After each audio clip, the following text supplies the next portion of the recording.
Good morning, dear friends. I am Professor Srivastav, Associate Professor of English at Arts and Commerce College, Miyagam, Kharjan. My friend.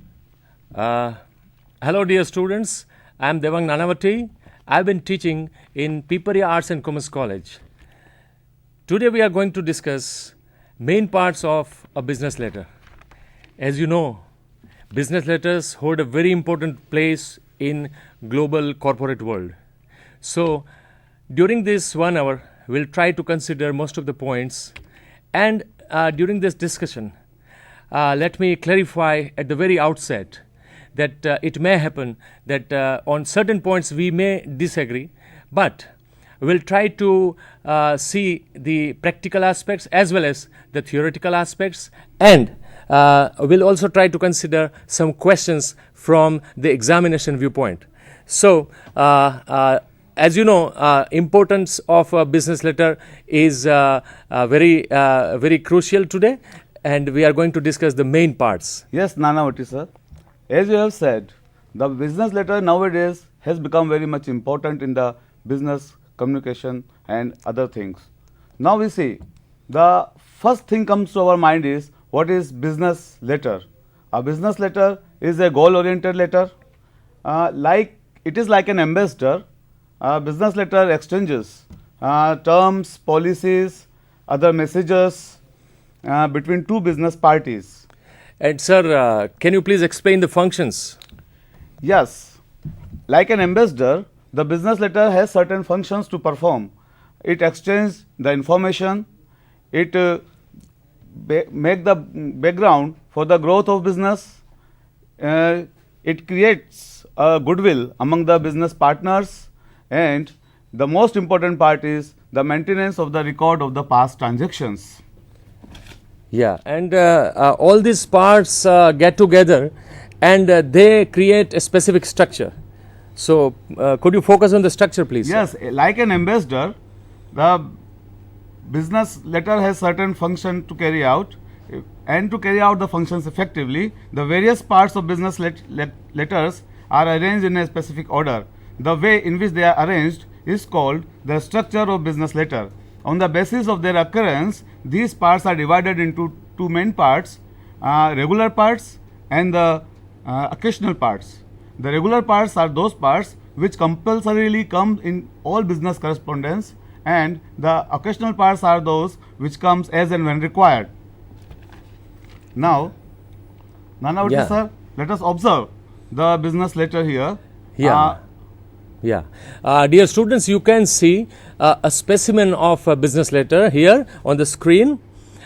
In the red letters, you can see the at the top of the business letter, you can see the address of the party that is writing the letter.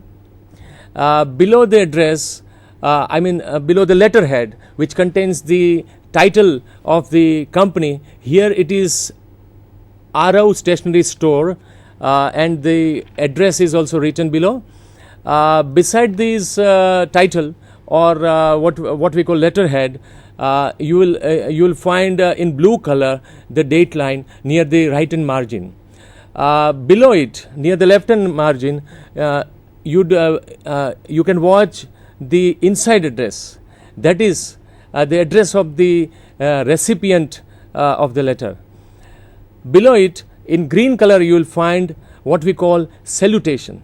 You see, when we meet somebody, we offer our greeting, our respect for the person. So here also, as you know, the most popular formal salutation in business letter is "Dear Sir."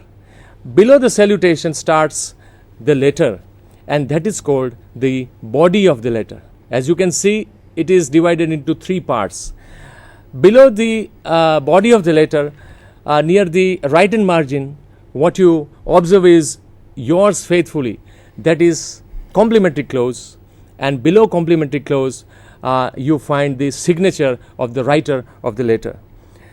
So, sir, can you please list out all the parts in brief? Having seen the format of the letter, now let us see in a different parts of the business letter in a chronological order. Yeah. the first comes the letterhead or the heading, the second comes the dateline, followed by inside address, then comes the salutation, which is followed by the body of the business letter, and then the complimentary close, and at the end comes the signature. These are the 7 regular parts of business letters. Sir, during our course of discussion, we'll have focus on where each part is located and what is the usefulness of each part, so that our students can come to know or revise their knowledge about these parts. So the first one, yeah. Definitely. The first part is the letterhead, which is the opening part of the letter, and it comes generally on the top middle part, and sometimes it comes on the top right side, and very rarely it comes on the top left side of the business letter. Yeah. Let us have a look at the functions, or rather the usefulness of the letterhead. As you know, many a times I tend to compare a business letter with a human body. First of all comes the head. So it is the first impression. It contains the basic information of the party that is writing the letter. It's information about the logo, the name or title of the company, its postal address, and in modern business writing, of course, websites and email numbers and phone number, etc., will be included in the letterhead. And as you know, it also includes the reference number and other things. So here is one specimen of the letterhead. How does it look? This is the example of top middle position of the letterhead, in which you can see the HarperCollins is written in the top middle position. Below it is written the nature of the firm which is performs, that is educational publisher.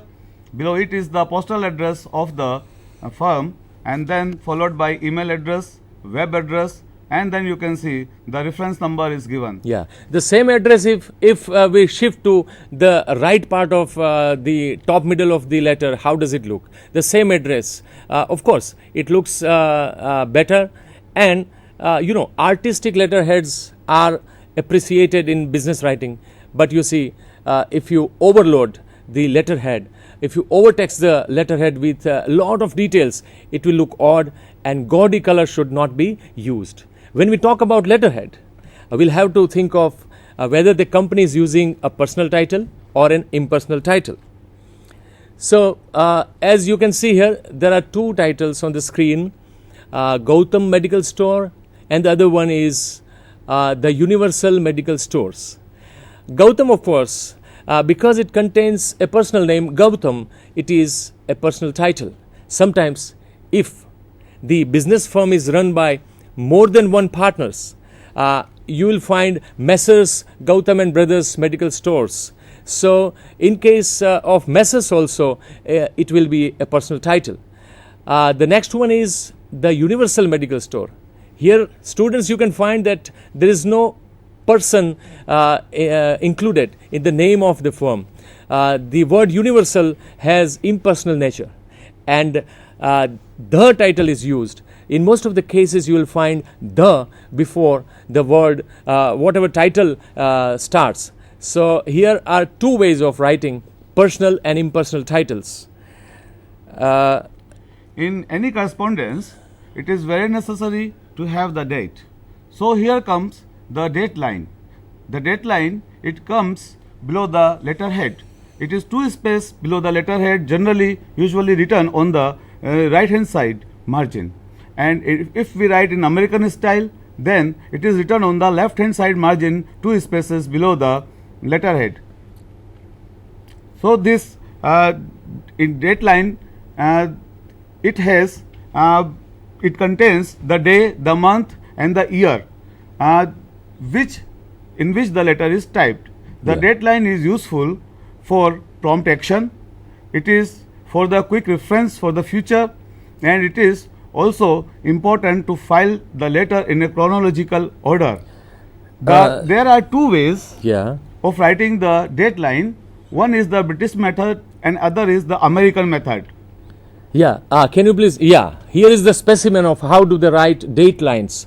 Of course, the word British will sound a bit odd in today's world, but still there are some conservative styles of putting things. So here we say that in the British method, ordinal numbers are used. For example, you can see that here it's written 15th of August, then comes a comma, and then the year 1947. In American method, instead of putting the day first, the month comes before the day. So it becomes an American style of writing date. Now you see, the Americans would like to put the date in cardinal numbers. Sometimes I tell my students that if you want to remember during the exams, America is using cardinal number. You can take up the first word A, and then you can word the C from the cardinal number, and you can just remember AC. That is American method is used. America is using the cardinal numbers, and then BO, that is British and ordinal numbers. So this is how Dateline is written, and during the exams, some errors are committed under pressure of the exams. So let's have a look at it. What sort of mistakes you are doing in exams? Yeah. So we can see that as it is the date, month and year has been separated by slash, which is the wrong example for writing the Dateline. Yeah. In the second, you can see they are separated by hyphen. Again, it is the wrong way of writing the date. And in the third example, you can see that they are separated by full point. So all these three structures are wrong as per the Dateline is concerned. Yeah, from the examination viewpoint. The correct form is, as you can see in black color, 22nd January, and then comes comma and 2014. So that is the right way of putting a Dateline in business correspondence. Friends, we are talking from examination viewpoint. In your personal letter writing, of course, you can follow any method. And then we'll have to see the importance of the next part, that is inside address. As we come to know about the writer of the letter by the letterhead, equally we come to know about the we get the information about the recipient by the inside address. So the inside address comes 2 space below the Dateline on the left hand margin of the letter. In inside address, it contains the name of the addressee, recipient, and it is the all the informations about the party. And this letter can be written in 2 ways. Either it can be written in an American style, Yeah. that is in the indented form, or it may be written in a in the American style, that is in the block form, or in the British style, which is the indented form. Yeah, but sir, how about using the transparent window envelopes, and what is the usefulness of it? Yeah, this inside address is used. It is very useful because when the inside address is written, the dispatching clerk can directly take down the address of the firm to which it wants to dispatch the letter from the inside address, and it can also be kept for the office record for future communication. At the same time, the inside address is also very important when we use a window envelope. In that case, the letter is folded in such a way that we can see the address of the recipient through the see-through panel. Yeah, it saves the time of typing the same address again, and again it saves also the time of the recipient of the letter, because he can straight away see to whom the letter should be directed. Now here is one specimen of the inside address written in block form.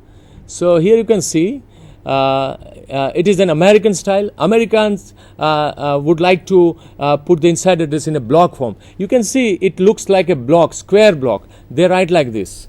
And can you please show the another specimen? How do they write in Britain? Yeah, this is how they write address, the type address in Britain.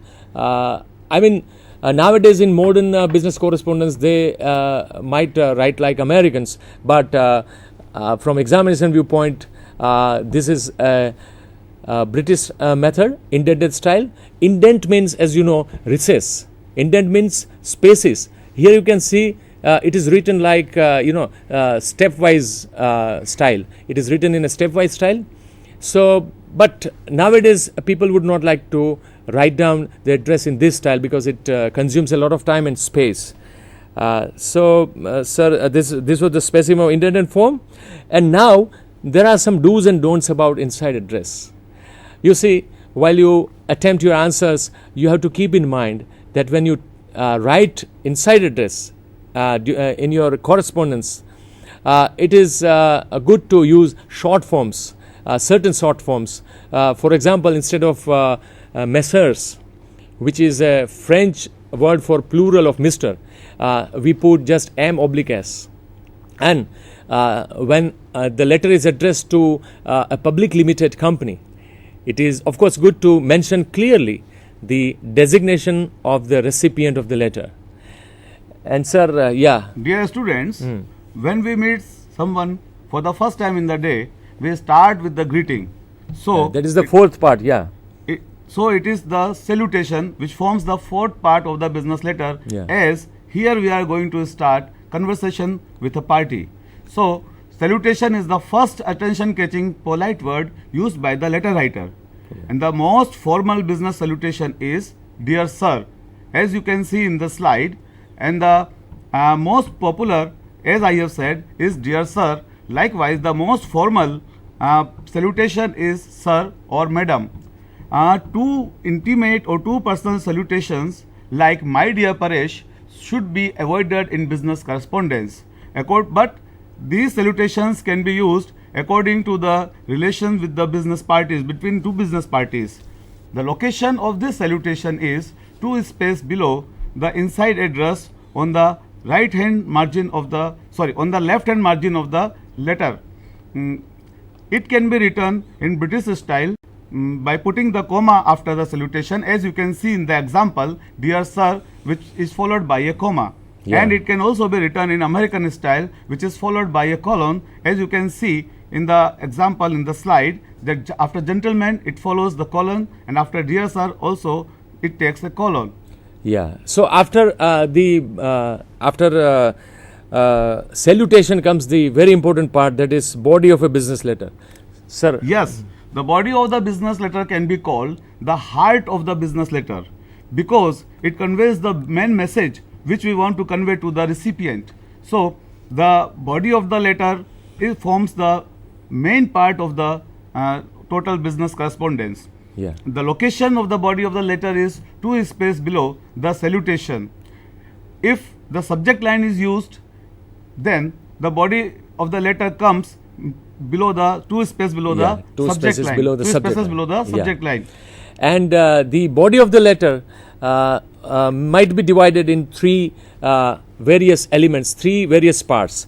The first part is what we call the opening or introductory paragraph, whereas wherein the writer of the letter introduces its firm and it starts the letter, and then comes the central paragraph that contains the core of the message, whatever he wants to do, whether he wants to place a big order or whatever, that he mentions in the central paragraph. And then comes the closing paragraph, wherein he concludes the letter with a sweet note or with an agreeable gesture. So the first part is the opening paragraph.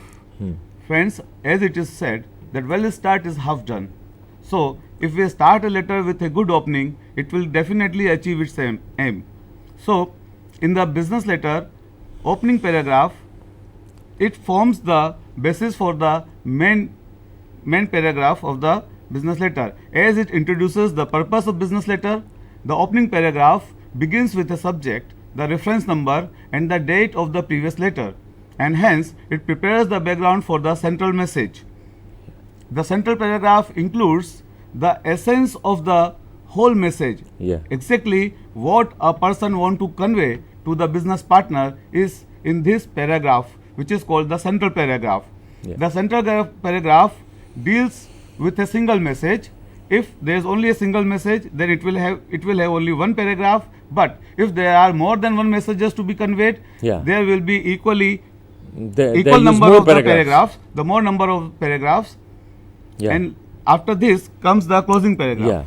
Yeah. You see, as I said, the closing paragraph gives a finishing touch to the letter. So you have to be very careful when you are closing the paragraph because it includes a gentle reminder of the basic message. If you want to collect money, there should be a gentle reminder about how many reminders you have sent earlier also.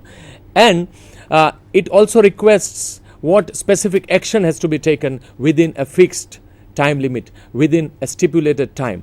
So you have to end the body of the letter in a polite and effective manner. Dear students, this paragraph can be written generally in two forms. Either it can be written in a block form or it may be written in a semi-block form. If we write the letter in a block form, then all the lines in all the paragraphs, it comes towards the left hand margin of the page. Yeah. And in this case, the paragraphs are separated by the spaces between the two paragraphs. But if you want to write in the semi-block form, then the first line of each paragraph will indent from the left 2 or 3 spaces. And again, the difference between the paragraph will be the 2 spaces between each paragraph. So this is how we can write the paragraph in block form or a semi-block form. Yeah. And then the sixth main part of the letter is complimentary clause. It is a polite way of leave taking. When we say goodbye to somebody, we have to show our respect and love for the person with whom we have been communicating. So complimentary clause is you must have seen or written also by now many complimentary clauses. For example, here sincerely yours or yours sincerely or faithfully yours, different complimentary clauses could be used before you put the signature, which could be considered the very important last main part of the business letter. Dear students, this complementary clause comes after the body of the letter. The complementary clause is located 2 spaces below the body of the letter, usually near the right hand margin of the page. In a full block style, or we can call American style, it appears 2 spaces below the body of the letter near the left hand margin of the page. It may be noted that the complementary clause ends with a comma if the letter is written with close punctuation. But if the letter is not written with the close punctuation, it will not take comma after it. Yeah. The second important point to be noted in the complementary clause is this complementary clause should match with the salutation and dear friends. It is very much important for us to consider this aspect of writing the complementary clause, that it should match with the salutation. Yeah. If the salutation is singular, then if the salutation is in American style, we have to write the complementary clause in American style, and if the salutation is in British style, we should write the salutation in British style. Generally, in British, they take yours faithfully or faithfully yours, and in American style, they take truly yours or yours truly. Yeah. In the complementary clause, only the first word only the first letter of first word is capitalized. This is very important, and we should keep in mind, as you can see in the example, yours faithfully. In yours faithfully, Y of yours, which is the first word, so that first capital, letter of first word is capitalized, whereas F is written in small letter. Or when this clause is reversed, that is faithfully yours, you can see the F of faithfully is written in the capital and Y of yours is written in the small letter. This is the important point which we should keep in mind. Yeah. Keep in mind from examination point of view, and also for writing the any business correspondence. Oh yeah, and there are other also do's and don'ts. Next slide, please. Yours faithfully, as you can see, if you use the apostrophe S, that is shown in the red color here, yours doesn't take apostrophe S, so it is a wrong way of putting your complementary clause. Here also correct way is shown, and it should also be noted that proper complementary clause should be used. The way you address the letter depends upon which sort of complementary clause you are using. So the next, sir. The most commonly used sets of salutation and complimentary clause in Britain are dear sir or If you are writing the letter to more than one partners, then dear sirs, and the complimentary clause should be yours faithfully. In the same way, if you are writing a letter to the lady, a single lady, then dear madam is used. Here in America, the most commonly used sets of formal salutation have been shown. Yeah. Then comes the seventh and the most important part, that is the signature. Sir, please. The signature is placed below the complementary clause, and the signature determines the identity of the sender of the letter. Therefore, a typed or cyclostyled or rubber stamped signature would not do in a business letter. The signature should be always handwritten in the business letter. Now let us see some do's and don'ts in the signature. So whenever you put the signature, it should be very legible. That is, it should be very clear, and the recipient should know that who is signing the letter. And definitely, as we have already discussed, that it should be handwritten, because it has a legal significance. In case of any dispute, this signature perform an important role. Yeah. It is good to get the name or designation of the signatory typed below the signature for clarity regarding the identity of the sender. Yeah. Some specimen, please. Let us see some of the specimen of the signature. As you can see, below this below this complementary clause, yours faithfully, the signature has been done in a very clear manner, below which the name is typed of the person who is writing the letter, and below that the designation of the person is typed. Yeah. But in case the letter is written by a woman, the signatures may indicate their social status in this way. You can see, yours sincerely, Sonal Shah. She is married, therefore that in the typed written name it takes Mrs. Before the name. Yeah.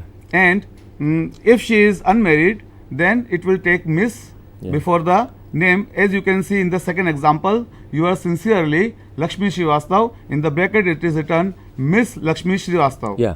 And sir, many a times nowadays, businesswomen would not like to show their marital status or social status. So instead of using MRS or MS, I mean Mrs. or Miss, they will use MS, just MS, to hide their status. Yeah, not to show their social status, because from their viewpoint it is not important. Yeah. If the writing firm is a partner firm or partnership firm, then the signature will appear like this: yours faithfully, complementary clause, below it the signature of the writer, and then the name of the writer, A.G. Amin, as you can see in this case in the slide, and below it his designation, which is the partner, since he is the partner. Yeah. If the partner himself is writing the letter, then he doesn't need to use per pro signature, what we call per pro signature. That is, per pro means on behalf of. In some cases, when the decision making authority is away, then in that case, in his absence, he gives authority to someone else to sign letters on his behalf. So a reliable employee of a company is legally authorized to sign the letters, and that is called, that is a legal tool, and that is power of attorney. So it is a legal authority to sign letters. So here you have one specimen of per pro signature. Yeah. Per pro Bharat Chemicals Limited, A.R. Gupta, sales director, has signed this letter. Another thing that we must keep in mind is that in circular letters or in sales letters or in routine letters, per pro signature is not necessary because it has some legal significance. So when a clerk has to sign circular sorts of letters, he can use the word for because he represents a company, but he doesn't carry any legal responsibilities for writing this sort of signature. You have an example here? Yeah. In examinations, what would be the wrong way of, what would be considered the wrong way of putting the sign here? You will see. Yeah. Courtesy titles are not used before signature. Even if a doctor is signing the letter, he cannot write Dr. G.B. Patel, as you will see here. Instead of that, he has to write G.B. Patel, and below the signature he can of course type his designation like major or captain or professor, whatever.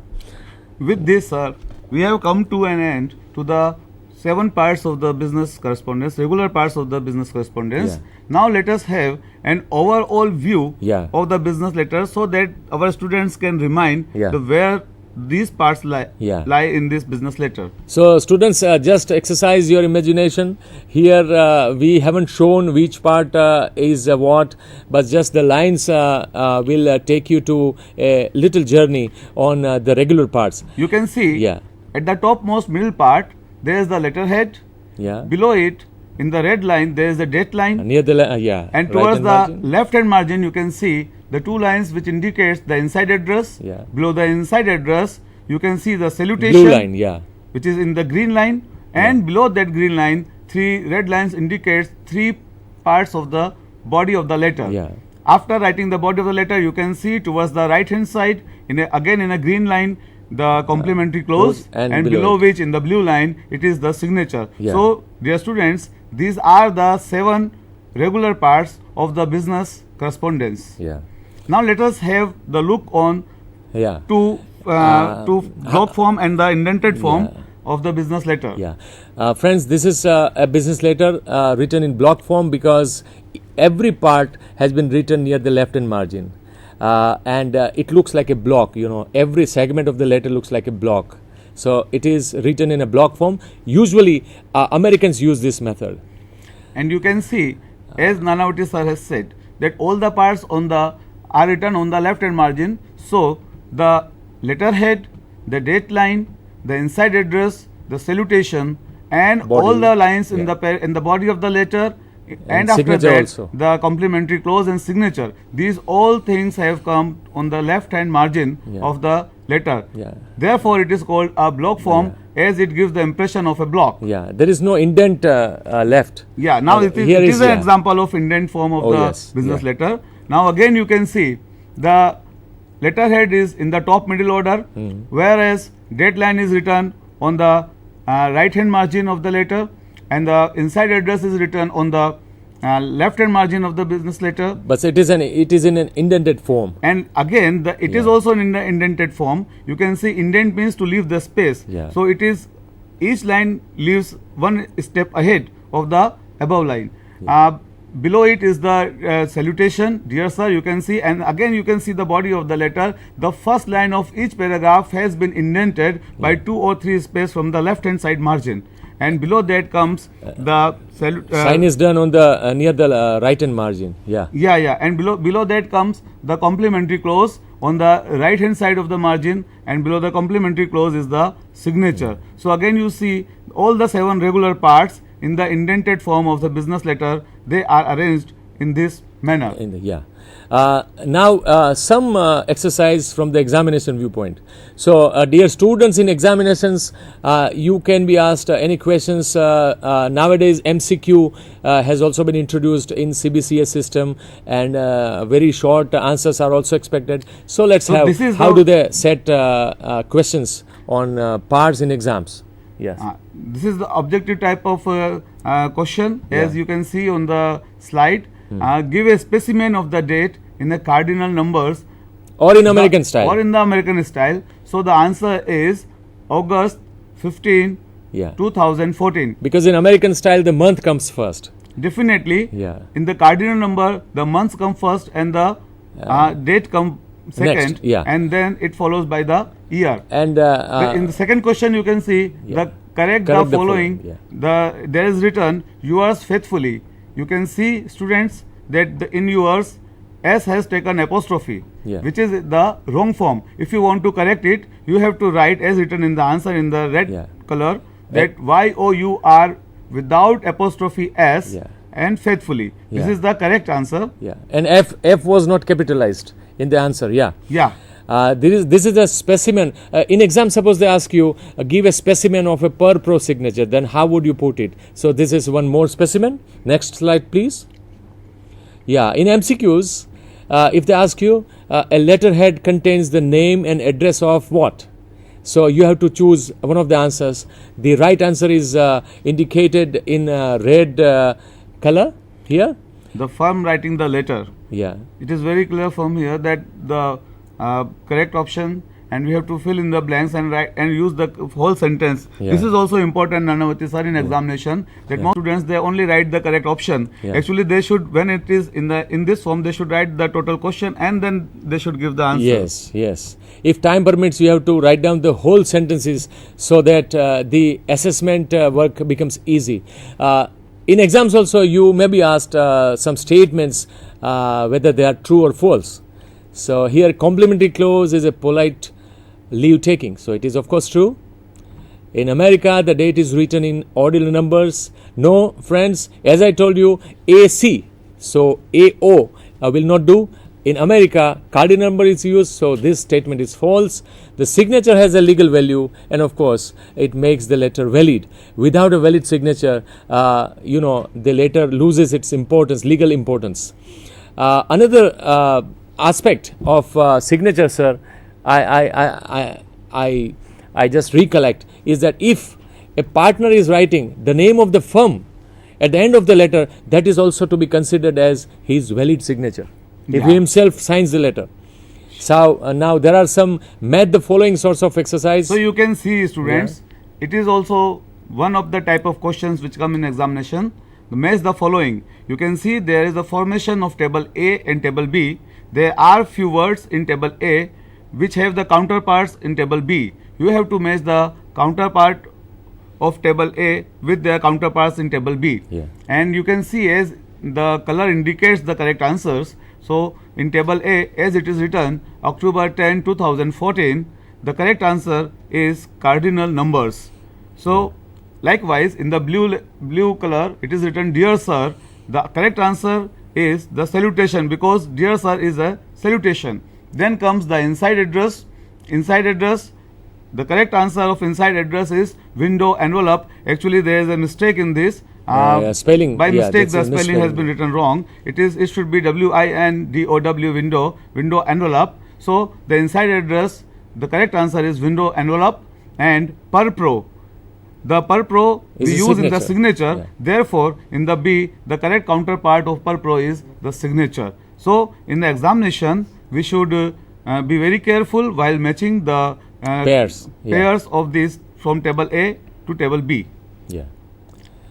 So this was a very small discussion on the regular parts of a business letter, friends. There are some, So thank you very much. Thank you for your time. Thank you, and hope our talks would be helpful to you during the exams. And also of the understanding of the regular parts of the business letter.